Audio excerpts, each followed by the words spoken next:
Hello to all my audiophile friends. Um, Thank you for staying with my channel for this long time, even though I don't have audio review. Alright, because I'm not a professional reviewer, I don't have a company sending me audio gear to review. Anyway, in this video, I just want to review another audio gear, but this time it's not a hi-fi amplifier or speaker. This is this tiny IEM, and IEM means I think in-ear monitor, right? So for this particular IEM is this brand called Kotori, and the model is called Dunless, and this is a Singapore product. And why do I emphasize that this is a Singaporean product? I'll tell you later, right?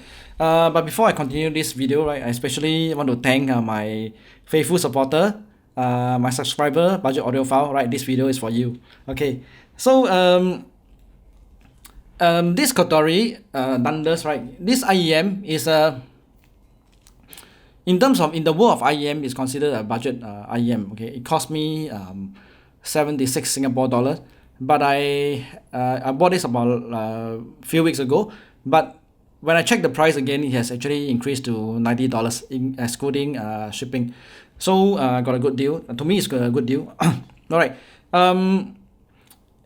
In this video, right, I want to do my layman review and my opinion of this IEM, and I want to do some comparison, right? To I think it'll be interesting to compare this wired IEM, right, to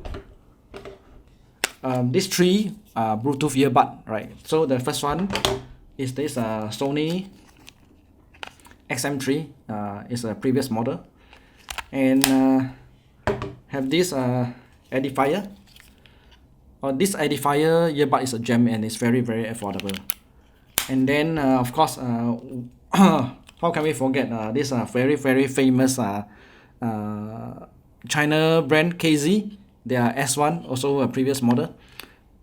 Alright, but just for your curiosity, if you ask me which one are my favorite, right, it is actually not this $180 Sony. This is this edifier. This is about 35 bucks Singaporean dollar. This is like I think this is weightless. Alright, sometimes I wear it so long I can't remember that actually I'm having this in my ear. Alright, coming back to this IEM, this Kotori. Why do I emphasize that this is a Singaporean product? Because if you go to Amazon or go to any online IEM store, right, you'll find that the whole market is actually dominated by China brand, especially this KZ. So to find a Singaporean product on the market, right, this is very rare. And why I supported this brand is because the owner of this brand, they are actually two very young gentlemen. I think they know each other during their polytechnics days, and they turn their passion into a vehicle that can help them make a living and also share their expertise, right, to the wider community. So this is why I supported them, and I don't regret my decision. Alright, coming back to the sound quality of this Dunless. Alright, in a nutshell, this is I think the sound signature is almost like a very gradual. They call it the V shape, but I think it's not V shape. It's more like a very gender U shape, right? Okay, a bit of emphasis on the treble part, right? As for the bass, I think, okay, before I continue, I think it's very important when you look at the audio review, right? You need to know what kind of music the reviewer actually appreciate. What is their favorite music? That's something, the genre that they listen to day in day out. For someone who love heavy bass music, right, like those techno, those house music, right, for dancing, right, this Kotori will be a bit bass-like to them. But for me, because I listen to songs from the oldies, from the 50s onwards, especially the 70s, right, whether it's Chinese or English song, and during that time, I don't think they emphasize so much on the bass. I think they do not really have the technology to boost the bass so much, right, even the musical instrument. So for me, and the fact that this have a bit emphasis on the treble part, right, at least to my ear, it actually helped to give an impression that to make the sound, right, the music much more clearer, more clarity and more sparkle. And of course, in an ideal world, we'll be buying tracks, right? Those high res track like the 24-bit 192 kilohertz, and we'll be subscribing to the Tidal, the hi-fi, the premium subscription. But in the practical world, I think most of us, right, at least for me, most of the time I'm listening to music from YouTube, and I have found that YouTube is a much better search engine, music library than the Spotify, right, or even the Tidal. I subscribed to, I think, Spotify and a Asian version called the KKBox. There are many songs I wanted, but I can't find them there. But in YouTube, right, it's always easily available. And as we know that YouTube, they'll compress the music, right, the video. So for someone to upload the music onto the YouTube, they had to first compress the video first, and then when you send to YouTube, YouTube will further compress it again. So we lost a lot of sparkle and we lost some dynamic range. And I don't think there's some software that can actually restore the dynamic range, but they can make it sound like it's wider because they maybe make it more reverb, right? Clearer and stronger bass, right? So with this Kotori, without any equalization, it produced a sound that's very suitable for me, for the kind of music that I listen to, right? Especially, music from the 50s, right? They do not have the kind of technology to produce like high res or CD quality. So this is very important. It actually elevated the sound quality a little bit. And because of the U-shaped signature, right, the frequencies response, right, is I would call it almost flat, right? It reacts very well to equalization. Those are EQ apps, right? As compared to this Sony earbud, right, this is $180. So I find that this Sony is a very funny thing. Like it's not bad sounding, pretty good sounding, but you can't use a third-party equalization because you'll make the music sound very congested and very noisy. It's like you standing near a road in the CBD, right, during the peak hour. The kind of feeling give you some headache, right? Compared to the edifier, right, this edifier, it reacts very well to equalization, right? It makes the music very sound better. So for this, it does the job for me. And for the bass part, right, if I increase the bass Bose, right, the bass Bose function in the equalizer, it can actually produce a rumbling bass. You can hear some rumbling, right? And it's very important to listen to the female vocal. Now, some people feel that bass is very important for male vocals, but I find that male vocals naturally they have some bass, right, in their voice. But for female vocals, most of the female sound, they have a higher pitch, right, because of female sound.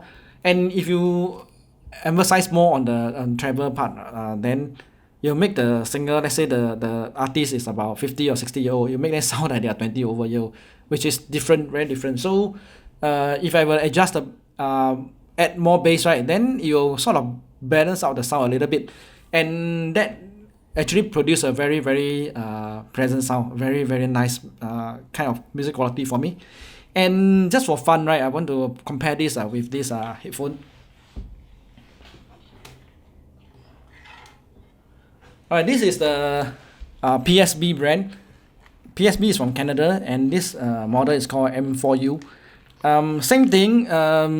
What's common between these two product, right? For this Kotori, it's very hard to find a review of this Kotori on the internet, even on the YouTube, right? I think so far I only found 2 or 3 reviewers. Same thing for this PSB. And if I were to compare them, I think the sound signature is a bit close to this PSB, except that of course this have more bass, right? And I would think that I would say that when you listen to this PSB, it's like listening to a pair of floor standing speaker. And for this Kotori, is bookshelf speaker, but a smaller size bookshelf speaker, like this PMC, right? Okay.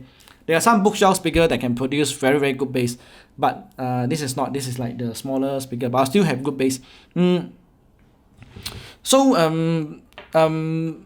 another thing about listening to review, right? Watching those review video, you also had to understand that there are some IEM, right? Some brand of IEM will make you feel that their IEM are very very popular. Okay, that's because I feel that they have a very good marketing department, and they will send their IEM. They just treat it as a part of their marketing budget, right? They'll send this IEM to maybe 20 reviewers, and then they'll tell them, okay, you can go and produce a video, but there's an embargo. Maybe they say that, oh, you can't show this video until 5th of November. So when 5th of November arrive, right, or 6th of November, you see that the whole YouTube is flooded with the review of that particular IEM. Then you, in regardless of how good the IEM is, right, but you'll create an impression that this IEM is so sought after by so many famous YouTubers, right? So that's the impression. But for this, I feel that Kotori, they could have done a better job, like send it to even more reviewer, then let them review. So whether they give a good verdict or not, right? But you produce an effect, because not everyone will look at every review, but when they search, right, and you have maybe the first 10, you have 10 reviews, you also give people an impression that, hey, this is a good product. Okay. If you ask me what I wish that you improve on, I think the looks. This is like a custom made IEM, right? So actually it fit into your ear very very well. The shape of except that this part, as I mentioned, this is a bit long for me, right? I have a rather narrow ear canal. So if you can change the color, not just black, but you have to give credit to those China company making the IEM. They have so many design, right? Sometimes they have even the diamond shape, right? I think maybe they can change the surface of this IEM, right? Look like those the classical guitar finishing, the veneer or varnish, right? Okay, like those are smooth one. Then I think it'll be very very classical, right? It will suit, the look will suit this sound better, right? This is a Singaporean product, but then the driver is actually from, this is a one dynamic driver, single dynamic driver, is from Japan. Okay, and of course you can replace the cable, right, to a better cable, but for me this is at the moment is sufficient for my use, and would I recommend to you, like I mentioned, if you are someone that you're a bass head or you listen to techno music, then this may not be suitable for you. But let's say you are listening to a lot of YouTube music, compressed music, I think this one will elevate the music quality a little bit. At least for me, I enjoy listening to because some oldies songs, right, from 50s, whether it is Chinese or English, is a bit hard to find. So this actually works very well, very very well for me. And if you have the same musical taste like me, I think I would highly recommend this. I'm not sure whether you can buy it on Amazon, but I buy it from a Singapore online website. Is this now currently it's $90. So yeah, I recommend this as a generally to everyone. So come back to my review. I hope that in 2023 I get more chance to review hi-fi gear, the bigger gear, the amp or speaker system, and now we only have by 2 weeks to Christmas, right? So I want to wish you in advance a Merry Christmas. Alright, it's Merry Christmas, it's not Happy Christmas, Merry Christmas. And Christmas, it's not Xmas, right? Christmas is not a commercial holiday. Christmas is the birthday of Jesus Christ. That's a fact, right? Full stop, that's it, right? Don't twist it here and there. And whatever happened to you this year, 2022, just forget it, let it it's the past, right? Your best day ahead of you. I pray for you that the best day will come for you in 2023, right? Don't fear what people say, those experts say that it's going to be an economy downturn. It may be true, but don't give up. There's always a second, third chance, fourth chance in life. All right. So I wish you prosperity and long life, right? And then stay healthy and stay happy, all right? And if you are able to, you can subscribe to my channel, right? Even if I don't have a hi-fi review, I'll have my Singapore tour review where I go for ridings, right? Okay, bye.